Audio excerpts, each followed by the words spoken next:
आप सभी को प्यार भरा नमस्कार। भगवद गीता परिचय और दूसरा अध्याय आसान हिंदी भाषा में प्रस्तुत करते हैं भक्तिसार फ्रॉम देवभूमि। दूसरे अध्याय में हताश और निराश बैठे हुए अर्जुन को केशव प्रोत्साहित करते हैं और संकोच और विषाद छोड़कर अपना क्षत्रिय धर्म निभाने का आह्वान करते हैं। अर्जुन फिर अपना संदेह व्यक्त करता है और युद्ध लड़ने से इनकार करता है। केशव अर्जुन को कर्तव्य भावना जगाने का प्रयास करते हैं, योग के बारे में बताते हैं और समझाते हैं परिणाम की इच्छा करते हुए बिना हमें अपना कर्तव्य निभाना चाहिए। भगवान स्थिर बुद्धि वाले व्यक्ति की विशेषता का वर्णन भी करते हैं। अर्जुन दुखी मन से अपने रथ में बैठा है, उसकी आँखों में आंसू हैं, वह शोक और करुणा से ग्रस्त है। तब केशव अर्जुन से कहते हैं, हे पार्थ, यह तुम्हें क्या हो गया? इस गंभीर संकट और परीक्षा की स्थिति में यह अज्ञान और संकोच कहाँ से आए हैं? यह अज्ञान और संकोच तुम जैसे श्रेष्ठ मन वाले वीर योद्धा के लिए बिल्कुल भी उचित नहीं है। ऐसा आचरण न तो तुम्हें स्वर्ग देगा और न ही यश, बल्कि यह पृथ्वी पर तुम्हारे जीवन को कलंकित कर देगा और यश की वजह से तुम्हें अपयश मिलेगा। इस प्रकार की दुर्बलता तथा कायरता तुम जैसे वीर योद्धाओं को शोभा नहीं देती। इस मन की तुच्छ दुर्बलता को त्यागो और उठो और युद्ध के लिए खड़े हो जाओ। अर्जुन के मन में संकोच फिर भी बना रहता है और वह केशव से कहते हैं, हे केशव, मैं युद्ध भूमि में किस तरह भीष्म तथा द्रोण जैसे पूजनीय व्यक्तियों पर उलटकर बाण चलाऊंगा। ऐसे महापुरुषों को जो मेरे गुरु हैं, उन्हें मारकर जीने की अपेक्षा इस संसार में भीख मांगकर खाना अच्छा है। भले ही वह सांसारिक लाभ के इच्छुक हो, किंतु है तो मेरे गुरुजन। यदि उनका वध मेरे हाथों होता है तो मेरे द्वारा भोग्य प्रत्येक वस्तु उनके रक्त से सनी होगी। हम यह भी नहीं जानते हैं कि हमारे लिए क्या श्रेष्ठ है, उनको जीतना या उनके द्वारा जीते जाना। यदि हम धृतराष्ट्र के पुत्रों का वध कर देते हैं तो हमें जीवित रहने की आवश्यकता नहीं है, फिर भी वो युद्ध में हमारे सामने खड़े हैं। अब मैं अपनी कृपण दुर्बलता के कारण अपना कर्तव्य भूल गया हूँ और सारा धैर्य खो चुका हूँ। ऐसी अवस्था में आपसे मैं पूछ रहा हूँ कि मेरे लिए जो उचित और श्रेष्ठकर है, कृपया आप मुझे उसका मार्ग बताइए। मैं आपका शिष्य हूँ और आपका शरणागत हूँ, कृपया मुझे उपदेश दें। मुझे ऐसा कोई साधन नहीं दिखता जो मेरी इंद्रियों को सुखाने वाले इस शोक को दूर कर सके। स्वर्ग पर देवताओं के आधिपत्य की तरह इस धन धान्य संपन्न सारी पृथ्वी पर निसंकट राज्य प्राप्त करके भी मैं इस शोक को दूर नहीं कर सकूंगा। संजय ने कहा। इस प्रकार कहने के बाद शत्रुओं का दमन करने वाले अर्जुन कृष्ण से बोले, हे गोविंद, मैं युद्ध नहीं करूंगा, और चुप हो गए। हे भरतवंशी, उस समय दोनों सेनाओं के मध्य शोकमग्न अर्जुन से कृष्ण ने मानो हंसते हुए ये शब्द कहे। श्री भगवान ने कहा, तुम उनके लिए शोक कर रहे हो जो शोक करने योग्य नहीं हैं। जो विद्वान होते हैं वे न तो जीवित के लिए और न ही मृत के लिए शोक करते हैं। ऐसा कभी नहीं हुआ है कि मैं ना रहूं या तुम ना रहे हो अथवा ये समस्त राजा ना रहे हो, और न ऐसा है कि भविष्य में हम लोग नहीं रहेंगे। जिस प्रकार शरीरधारी आत्मा इस वर्तमान शरीर में बाल्यावस्था से तरुणावस्था में और फिर वृद्धावस्था में निरंतर अग्रसर होता रहता है, उसी प्रकार मृत्यु होने पर आत्मा दूसरे शरीर में चली जाती है। धीर व्यक्ति ऐसे परिवर्तन से मोह को प्राप्त नहीं होता है। हे कुंती पुत्र, सुख तथा दुख का क्षणिक उदय तथा कालक्रम में उनका अंतर्धान होना सर्दी तथा गर्मी की ऋतुओं के आने जाने के समान है। हे भरतवंशी, वे इंद्रिय बोध से उत्पन्न होते हैं और मनुष्य को चाहिए कि अविचल भाव से उनको सहन करना सीखे। हे अर्जुन, जो पुरुष सुख तथा दुख में विचलित नहीं होता है और इन दोनों में संभाव रखता है, वह निश्चित रूप से मुक्ति के योग्य है। इस प्रकार भगवान श्री कृष्ण अर्जुन को संबोधित करते हुए कहते हैं कि हे अर्जुन, जो शरीर में व्याप्त है उसे ही तुम अविनाशी समझो। उस अव्यय आत्मा को नष्ट करने में कोई भी समर्थ नहीं है। और भगवान श्री कृष्ण अर्जुन को आत्मा के बारे में भी बताते हैं। वह कहते हैं कि आत्मा के लिए किसी भी काल में न तो जन्म है न मृत्यु है। वह न तो कभी जन्मा है, न जन्म लेता है और न जन्म लेगा। वह अजन्मा, नित्य, शाश्वत तथा पुरातन है। शरीर के माने जाने पर भी वह नहीं मारा जाता है। हे पार्थ, जो व्यक्ति यह जानता है कि आत्मा अविनाशी, अजन्मा, शाश्वत तथा अव्यय है, वह भला किसी को कैसे मार सकता है या मरवा सकता है। इस प्रकार तुम शोक को त्यागो और अपना कर्म निभाओ। जिस प्रकार मनुष्य पुराने वस्त्रों को त्याग कर नए वस्त्र धारण करता है, उसी प्रकार आत्मा पुराने तथा व्यर्थ के शरीर को त्याग कर नवीन भौतिक शरीर धारण करता है। और श्री कृष्ण अर्जुन को समझाते हुए बताते हैं कि यह आत्मा न तो कभी किसी शस्त्र द्वारा खंडित किया जा सकता है, न ही अग्नि द्वारा जलाया जा सकता है और न ही जल द्वारा भिगोया या वायु द्वारा सुखाया जा सकता है। यह आत्मा अखंडित तथा अघुलनशील है। इसे न तो जला सकते हैं न ही सुखा सकते हैं।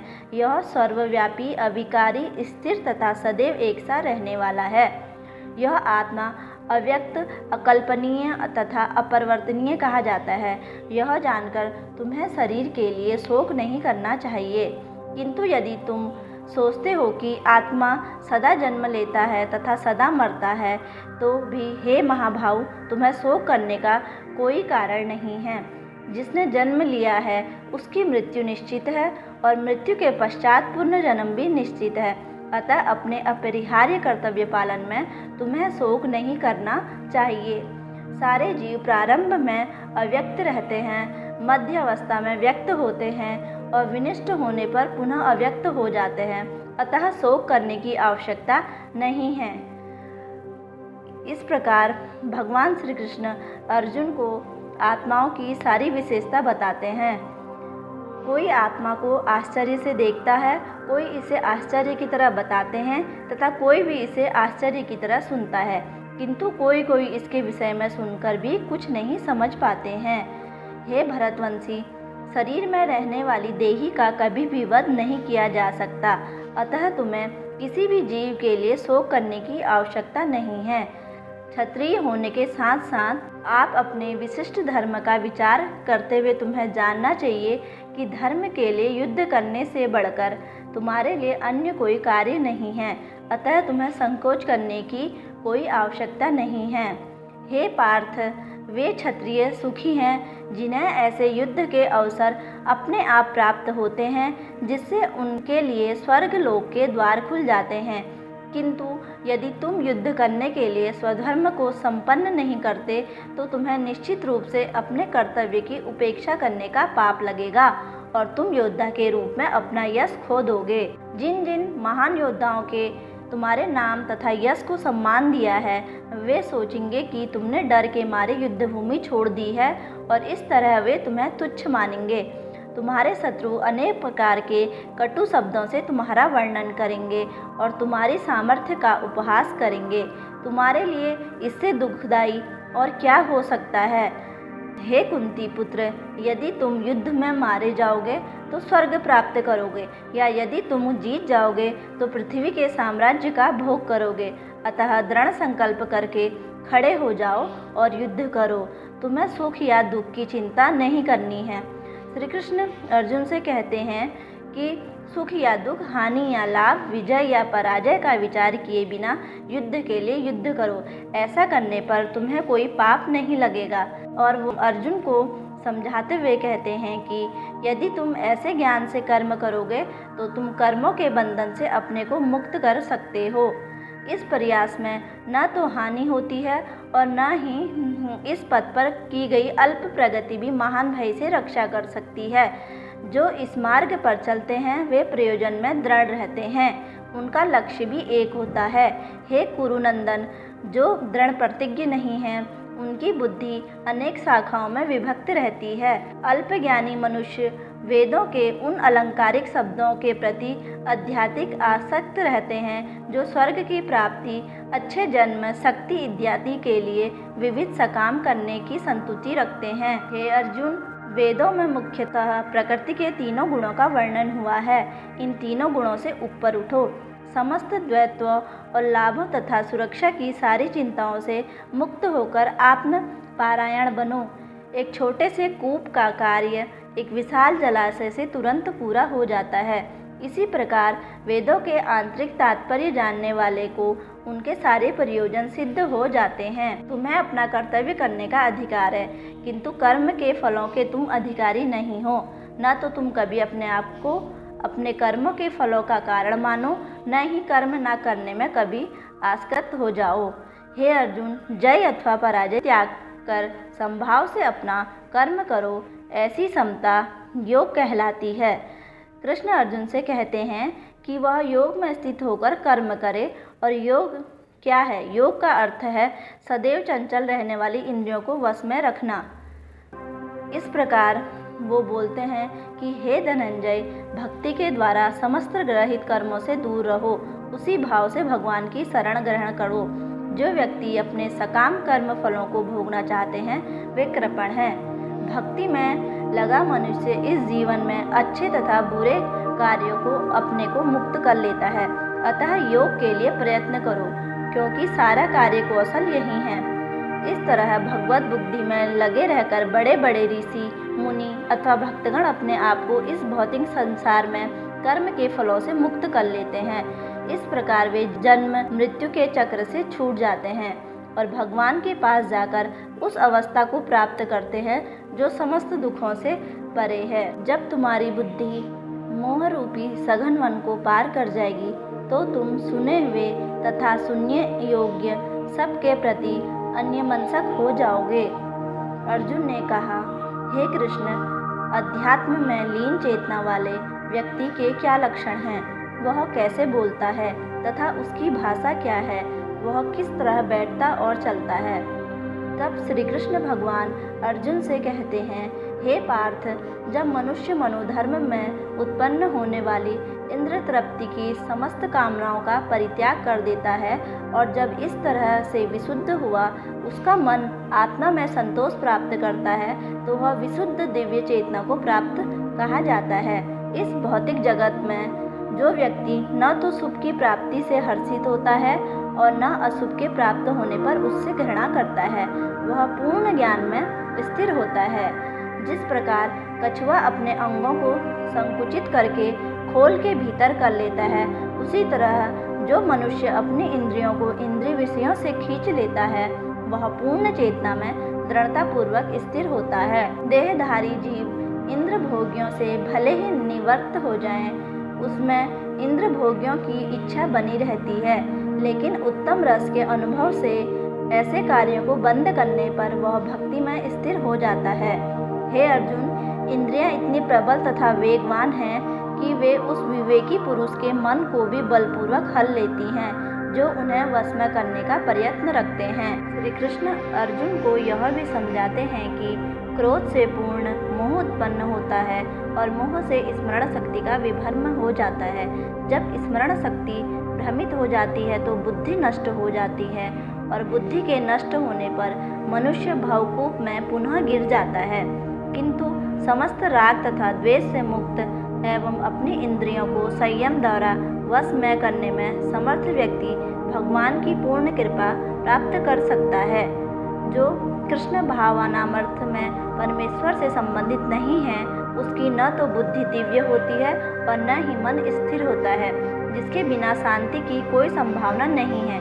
शांति के बिना सुख भी नहीं हो सकता है। जिस प्रकार पानी में तैरती नाव को प्रचंड वायु दूर बहा ले जाती है, उसी प्रकार विचरणशील इंद्रियों में से कोई जिस पर मन निरंतर लगा रहता है मनुष्य की बुद्धि को हर लेती है।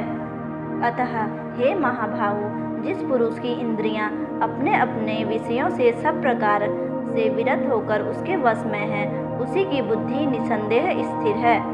जो सब जीवों के लिए रात्रि है वह आत्म संयमी के जागने का समय है, और जो समस्त जीवों के जागने का समय है वह आत्म निरीक्षक मुनि के लिए रात्रि है। जो पुरुष समुद्र में निरंतर प्रवेश करती रहने वाली नदियों के समान इच्छाओं के निरंतर प्रवाह से विचलित नहीं होता और जो सदैव स्थिर रहता है, वही शांति प्राप्त कर सकता है। वह नहीं जो ऐसी इच्छाओं को तुष्ट करने की चेष्टा करता है। और वह अर्जुन को समझाते हुए यह भी बताते हैं कि जिसने सारी ममता का त्याग कर दिया है और जो अहंकार से रहित है, वही वास्तविक शांति को प्राप्त कर सकता है। वही ईश्वर जीवन का पथ है, जिसे प्राप्त करके मनुष्य मोहित नहीं होता है। यदि कोई जीवन के अंतिम समय में भी इस तरह स्थित हो तो वह भगवत राम में प्रवेश कर सकता है। इस प्रकार श्रीमद् भगवद गीता के 2 अध्याय गीता का सार का भक्ति वेदांत तात्पर्य पूर्ण हुआ। धन्यवाद।